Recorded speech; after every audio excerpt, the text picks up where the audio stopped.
Hi ಎಲ್ರಿಗೂ ನಮಸ್ಕಾರ, welcome back to the channel. ನೀವೆಲ್ಲರೂ ಹೇಗಿದ್ದೀರಾ? ನೀವೆಲ್ಲರೂ ಚೆನ್ನಾಗಿದ್ದೀರಾ ಅಂತ ನಾನು ಭಾವಿಸ್ತಾ ಇದ್ದೀನಿ.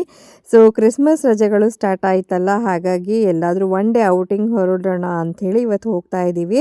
ನಾನಂತೂ ಇತ್ತೀಚೆಗೆ ವ್ಲಾಗ್ಸನ್ನು ಹಾಕೋದು ತುಂಬಾ ಕಡಿಮೆ ಮಾಡಿಬಿಟ್ಟಿದ್ದೀನಿ. ರೀಸನ್ ಏನಿಲ್ಲ, ನನ್ನನ್ನು ಮತ್ತೊಂದು ಚಾನಲ್ ಏನಿದೆ ನೂಲು ಕ್ರಿಯೇಷನ್ಸ್, ಅದಕ್ಕೆ ನಾನು ಜಾಸ್ತಿ ಟೈಮ್ ಕೊಡ್ತಾ ಇದ್ದೀನಿ. ಸೊ ನೂಲು ಕ್ರಿಯೇಷನ್ ಫೇಸ್ಬುಕ್ ಪೇಜ್ ಆಗಿರ್ಬೋದು, ಯೂಟ್ಯೂಬ್ ಚಾನಲ್ ಮತ್ತು ಇನ್ಸ್ಟಾಗ್ರಾಮ್ 3 ಪೇಜಲ್ಲೂ ಸಾಕಷ್ಟು ಆ್ಯಕ್ಟಿವ್ ಆಗಿರ್ತೀನಿ. ಅಲ್ಲಿ ಜಾಸ್ತಿ ವಿಡಿಯೋಸ್ ಪೋಸ್ಟ್ ಮಾಡ್ತಿರೋದ್ರಿಂದ ಇಲ್ಲಿ ವ್ಲಾಗ್ಸನ್ನು ಪ್ರತಿದಿನ ಅದನ್ನು ಶೂಟ್ ಮಾಡಿ ಎಡಿಟ್ ಮಾಡಿ ಪೋಸ್ಟ್ ಮಾಡೋ ಅಷ್ಟು ಪೇಷನ್ಸೇ ಇರೋದಿಲ್ಲ. ಹಾಗಾಗಿ ನಾನು ಅಲ್ಲಿ ಬ್ಯುಸಿ ಇರೋದ್ರಿಂದ ಆಗಾಗ ಇಲ್ಲಿ ಸಾಧ್ಯ ಆದಾಗ ಒಂದೊಂದು ವ್ಲಾಗನ್ನು ಹಾಕೋಣ ಅಂತ ಅಂದ್ಕೊಂಡಿದ್ದೀನಿ. ಸೊ ಹಾಗಾಗಿ ಇವತ್ತೊಂದು ಚಿಕ್ಕ ಟೂರನ್ನು ಮಾಡೋಣ ಅಂತ ಹೇಳಿ ಮೈಸೂರಲ್ಲಿ ಇರುವಂಥ ಶ್ರೀ ವೇಣುಗೋಪಾಲ ಸ್ವಾಮಿ ದೇವಸ್ಥಾನಕ್ಕೆ ಹೋಗೋಣ. ಅದಾದಮೇಲೆ ಎಡಮೂರಿ ಫಾಲ್ಸು ಮತ್ತು ಬಲಮುರಿ ಫಾಲ್ಸು ಹೋಗೋಣ ಅಂತ ಪ್ಲ್ಯಾನ್ ಮಾಡ್ಕೊಂಡು ಹೊರಟಿದ್ದೀವಿ. ಸೊ ನೋಡ್ಬೋದು, ಈ ರಸ್ತೆಯ ಎರಡೂ ಪಕ್ಕದಲ್ಲಿ ನಿಮಗೆ ಸಾಕಷ್ಟು ಗಿಡ ಮರಗಳು ಹಸಿರು ಕಾಣಕ್ಕೆ ಸಿಗತ್ತೆ. ಸೊ ಇದೊಂದು ಡ್ರೈವ್ ಮಾತ್ರ ತುಂಬ ಚೆನ್ನಾಗಿದೆ. ಹಾಗಾಗಿ ಅದೊಂದು ಖುಷಿ ಕೊಡುತ್ತೆ ನಮಗೆ. ಈ ಯಾಂತ್ರಿಕವಾದ ಜೀವನದಲ್ಲಿ ಏನು ಅಂದರೆ ಆವಾಗ ಈ ಥರದ ಒಂದು ಬ್ರೇಕ್ಸ್ ಸಿಗ್ತಾ ಇದ್ದರೆ ಒಂದೊಳ್ಳೆ ಚೇತನ ಬರುತ್ತೆ, ಮನಸ್ಸಿಗೆಲ್ಲ ಒಂದೊಳ್ಳೆ ಹೊಸ ಉಲ್ಲಾಸ ಬರುತ್ತೆ ಅಂತಲೇ ಹೇಳ್ಬೋದು. ಸೊ ಇವಾಗ ಹೋಗ್ತಾ ಇದ್ದೀವಿ. ಸೊ ಹೋಗುವಾಗ ಫುಲ್ ಖುಷಿ. ಅಷ್ಟು ನಮ್ಮ ಮನೆಯಿಂದ ಹೆಚ್ಚು ಕಡಿಮೆ 2-2.5 ಗಂಟೆ ಬೇಕು ಡ್ರೈವ್ಗೆ. ಬಟ್ ಅಷ್ಟು ದೂರ ಹೋದ್ವಿ ಅಂತಲೇ ಅನಿಸ್ತಿರ್ಲಿಲ್ಲ. ಬಟ್ ವಾಪಸ್ ಬರುವಾಗ ಮಾತ್ರ ಅರೆ ಇಷ್ಟು ದೂರನಾ ಅಂತ ಅನಿಸ್ತಾ ಇತ್ತು. ಯಾಕೆ ಅಂದರೆ ಯಾವಾಗಲೂ ಅಷ್ಟೇ ನಾವು ಹೋಗಬೇಕಾದ್ರೆ ಇರುವಂಥ ಎಕ್ಸೈಟ್ಮೆಂಟು ಬರುವಾಗ ಇರೋದಿಲ್ಲಲ್ಲ. ಆಯಿತು ಟ್ರಿಪ್ ಮುಗೀತು ಅಂತ ಅನಿಸ್ತಾ ಇರುತ್ತೆ, ಹಾಗಾಗಿ ಅನಿಸ್ಬೋದು. ಸೊ ಇವಾಗ ನಾವು ಹೋಗ್ತಿರುವಂಥ ಶ್ರೀ ವೇಣುಗೋಪಾಲ ಸ್ವಾಮಿ ದೇವಸ್ಥಾನ ಏನಿದೆ, ಇದು KRS ಡ್ಯಾಮನ್ನು ಕಟ್ಟಿದ್ರಲ್ವ, ಆವಾಗ ಇದು ಮುಳುಗಡೆ ಆಗಿಬಿಟ್ಟಿತ್ತಂತೆ. ಸೊ ಅದನ್ನು ಇವಾಗ ಒಂದೊಂದೇ ಕಲ್ಲನ್ನು ತೆಗೆದುಬಿಟ್ಟು ಜೋಡಿಸಿ ಅದನ್ನು ಹೊಸದಾಗಿ ಇವಾಗ ನಿರ್ಮಾಣ ಮಾಡಿದ್ದಾರೆ. ಹಾಗಾಗಿ ಇದನ್ನು ನೋಡೋದಕ್ಕೆ ತುಂಬ ಕಡೆಗಳಿಂದ ಜನಗಳು ಬರ್ತಾ ಇರ್ತಾರೆ. ಸೊ ನಾವು ಇವಾಗ ರೀಚ್ ಆದ್ವಿ. ಸೊ ರೀಚ್ ಆಗೋ ಅಷ್ಟೊತ್ತಿಗೆ ತುಂಬ ಕಾರ್ಸ್ನೆಲ್ಲ ನೋಡಿಬಿಟ್ಟು ನಮಗೆ ಅರೆ ಇಷ್ಟೊಂದು ರಶ್ ಇದೆಯಾ, ಹಾಗಾದರೆ ನಮ್ಮ ಕಾಲಿಡೋಕ್ಕೂ ಜಾಗ ಇರುತ್ತೋ ಇಲ್ವೋ ಅನ್ನೋ ಒಂದು ಡೌಟಲ್ಲೇ ಹೊರಟಿದ್ದೀವಿ. ಸೊ ಮಕ್ಕಳು ಕೂಡ ಆರಾಮಾಗಿ ಇಲ್ಲಿವರೆಗೆ ಬಂದು ತಲುಪಿದ್ದಾಯಿತು. ಸೊ ಇವಾಗ ನೋಡೋಣ ಹೋಗ್ಬಿಟ್ಟು ಎಷ್ಟು ರಶ್ ಇದೆ, ನಮಗೆ ಕೂಡ ಜಾಗ ಇದೆಯಾ ಏನು ಅಂತ ಹೇಳಿ ಹೊರಡ್ತಾ ಇದ್ದೀವಿ.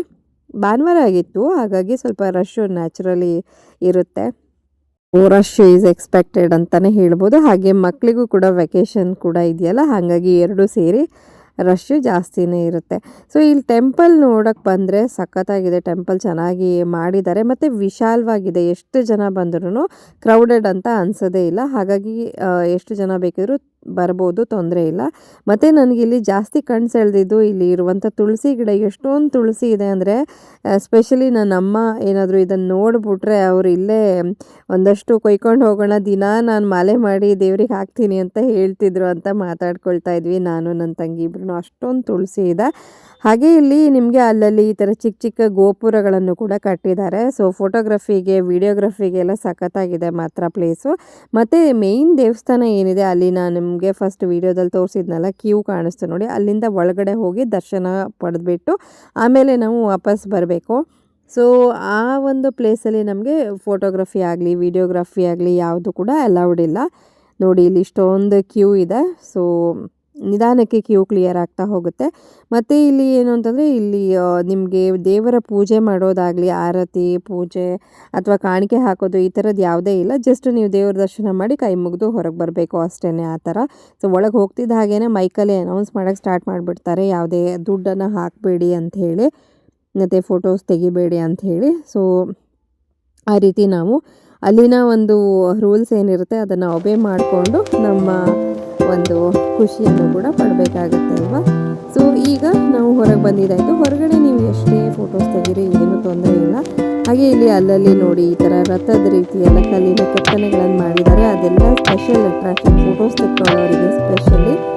ಸೊ ಮಕ್ಕಳಿದ್ದು ಕೂಡ ಒಂದಷ್ಟು ಫೋಟೋಸು ವೀಡಿಯೋಸ್ ಎಲ್ಲ ತೆಗೆದಿದ್ದಾಯಿತು ಆ್ಯಸ್ ಯೂಶುವಲ್.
ಹಾಗೆ ಇಲ್ಲಿ ಸುಮಾರು ಒಂದು 2 ಅವರು ಟೈಮ್ ಸ್ಪೆಂಡ್ ಮಾಡೋ ಹಾಗೆ ಅನಿಸುತ್ತೆ ಇಲ್ಲಿ. ಮತ್ತು ಇಲ್ಲಿನ ಬೆಳಗ್ಗೆ ಸನ್‌ರೈಸು ಅಥವಾ ಸನ್‌ಸೆಟ್ ಎರಡೂ ಕೂಡ ತುಂಬ ಚೆನ್ನಾಗಿರುತ್ತಂತೆ.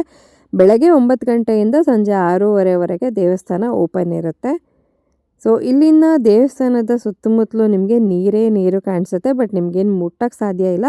ದೇವಸ್ಥಾನದಿಂದ ಸ್ವಲ್ಪ ಹೊರಗೆ ಹೋದ್ಮೇಲೆ ಒಂದು ಕಡೆಯಲ್ಲಿ ಒಂದಷ್ಟು ಜನ ಕಾರ್ ತಗೊಂಡು ಅಲ್ಲಿ ನಿಲ್ಲಿಸ್ಕೊಂಡು ನೀರಲ್ಲಿ ಆಟ ಆಡ್ತಾಯಿದ್ರು.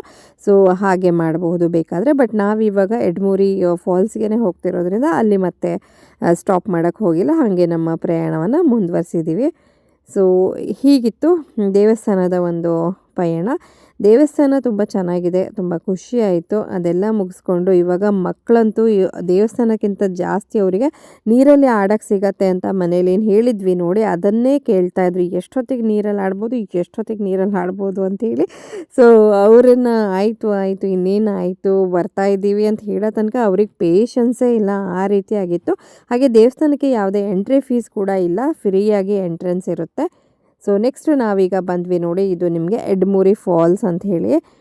ಸೊ ಸಖತ್ತಾಗಿದೆ ಇದು ಕೂಡ, ತುಂಬ ಚೆನ್ನಾಗಿದೆ. ನೀರು ಆ್ಯಕ್ಚುಲಿ ಇಷ್ಟೊಂದು ಚೆನ್ನಾಗಿ ಆಡೋಕ್ಕೆ ಸಿಗತ್ತೆ ಅಂತ ನಮಗೆ ಮುಂಚೆನೇ ಐಡಿಯಾ ಇದ್ದಿದ್ರೆ ನಾನು ನನ್ನ ತಂಗಿ ಕೂಡ ಇನ್ನೊಂದು ಬೇರೆ ಪೇರ್ ಆಫ್ ಕ್ಲೋತ್ಸನ್ನು ತಗೊಂಡು ಹೋಗಿ ನಾವು ಚೆನ್ನಾಗಿ ನೀರಲ್ಲಿ ಆಡ್ಬೋದಿತ್ತು ಅಂತ ತುಂಬ ಅಂದ್ಕೊಂಡ್ವಿ. ಆಮೇಲೆ ಮಕ್ಕಳಿಗೆ ಸ್ಪೇರ್ ಬಟ್ಟೆಗಳನ್ನ ತೊಗೊಂಡು ಹೋಗಿದ್ವಿ. ಅವರು ನೀರಲ್ಲಿ ಚೆನ್ನಾಗಿ ಆಟ ಆಡಿದರು, ತುಂಬಾ ಖುಷಿಪಟ್ಟರು. ಬಟ್ ಆಮೇಲೆ ನೀರಿಂದ ಹೊರಗೆ ಬರೆಸೋದೇ ನಮಗೆ ದೊಡ್ಡ ಟಾಸ್ಕ್ ಆಗೋಯ್ತು. ಹೊರಗೆ ಬನ್ನಿ ಅಂಥೇಳಿ ಫೈನಲಿ ಅಂತೂ ಹೊರಗೆ ಬಂದರು. ಒಲ್ಲದ ಮನಸ್ಸಿನಿಂದನೇ ಬಂದರು ಅಂತಲೇ ಹೇಳ್ಬೋದು. ನಾನು ನನ್ನ ತಂಗಿ ಇನ್ನೇನು ಮಾಡೋದು, ಬಟ್ಟೆ ಅಂತೂ ತೊಗೊಂಡು ಹೋಗಿಲ್ಲ, ಅಟ್ಲೀಸ್ಟ್ ಕಾಲಾದರೂ ನೆನೆಸ್ಕೊಳ್ಳೋಣ ಅಂಥೇಳಿ ಕಾಲನ್ನು ಮಾತ್ರ ನೆನೆಸ್ಕೊಂಡು ಸುಮಾರು ಹೊತ್ತು ಹಾಗೆ ಕೂತ್ಕೊಂಡ್ಬಿಟ್ವಿ. ಸೊ ತುಂಬ ಖುಷಿ ಆಯಿತು. ತುಂಬ ದಿನಗಳ ನಂತರ ಒಂದು ವಾಟರ್ ಫಾಲ್ಸ್ ಹತ್ರ ಹೋಗಿ ನನಗಂತೂ. ಇದು ವಾಟರ್ ಫಾಲ್ಸ್ ಅಂದರೆ ನೀವೇ ನೋಡ್ತಿದ್ದೀರಲ್ಲ, ತುಂಬ ದೊಡ್ಡ ಫಾಲ್ಸ್ ಏನಲ್ಲ, ಬಟ್ ನೀರಲ್ಲಿ ಮಾತ್ರ ಸಖತ್ತಾಗಿ ಆಟ ಆಡ್ಬೋದು. ಅದಂತೂ ನಂಗೆ ಸಖತ್ ಖುಷಿ ಆಯಿತು. ಮಕ್ಕಳು ಸಾಕಷ್ಟು ಕಪ್ಪೆ ಚಿಪ್ಪುಗಳನ್ನು ಹೆಕ್ಕಿದ್ರು. ಇಲ್ಲಿ ಸಿಕ್ಕಾಪಟ್ಟೆ ಕಪ್ಪೆ ಚಿಪ್ಪುಗಳಿದ್ವು. ಸೊ ಅದನ್ನೆಲ್ಲ ನನ್ನ ಮಗಳು ತಂದಿಟ್ಕೊಂಡು ಅದನ್ನು ಸೋಪಿನ ನೀರಲ್ಲಿ ನೆನೆ ಹಾಕು ಅಂತ ಅಂದೆ. ಯಾಕಂದರೆ ಅದರಲ್ಲಿ ಒಂಥರ ಫಿಶಿ ಸ್ಮೆಲ್ ಬರುತ್ತಲ್ವ, ಹಾಗಾಗಿ ಎಲ್ಲ ಸೋಪಿನ ನೀರಲ್ಲಿ ನೆನೆ ಹಾಕಿ ಅದನ್ನು ಬಿಸಿಲಲ್ಲಿ ಒಣಗಿಸಿ ಇಟ್ಕೊಂಡಿದ್ದಾಳೆ. ಇನ್ನೇನು ಅದಕ್ಕೆಲ್ಲ ಒಂದೊಂದಾಗಿ ಪೇಂಟ್ ಮಾಡ್ತೀನಿ ಅಂತ ಹೇಳಿದ್ದಾಳೆ, ನೋಡಬೇಕು. ಸೊ ಎಲ್ಲಾದರೂ ಹೋದರೆ ಈ ರೀತಿ ಏನಾದರೂ ಸಿಕ್ಕರೆ ಅದನ್ನು ತೊಗೊಂಡು ಬಂದು ಮನೆಗೆ ಆಮೇಲೆ ನಂತರ ಅದನ್ನು ಪೇಂಟ್ ಮಾಡಬೇಕು. ಇದೇ ನನ್ನ ಮಗಳ ಕೆಲಸ ಅಂತಲೇ ಹೇಳ್ಬೋದು. ಸೊ ವಾಟರ್ ಫಾಲ್ಸ್ ಹತ್ರ ಹೋಗಿ ಒಂದಷ್ಟು ಫೋಟೋಸು ವೀಡಿಯೋಸು ತೆಕ್ಕೊಳ್ತಾ ಇದ್ದರೆ ಹೇಗೆ. ಸೊ ಪ್ರತಿ ಸರಿ ಟೂರ್ಗೋ ಟ್ರಿಪ್ಪಿಗೋ ಹೋದರೆ ಮೇಯ್ನ್ ಇಂಟೆನ್ಷನ್ ಇರೋದು ಫೋಟೋಸು ವೀಡಿಯೋಸ್ ಅಲ್ವ. ಯಾಕಂದರೆ ಹಾಕಬೇಕಲ್ವ ನಮ್ಮ ವಾಟ್ಸಪ್ ಸ್ಟೇಟಸ್ಗಿರ್ಬೋದು, ಫೇಸ್ಬುಕ್ಕಿಗಿರ್ಬೋದು, ಈ ರೀತಿ.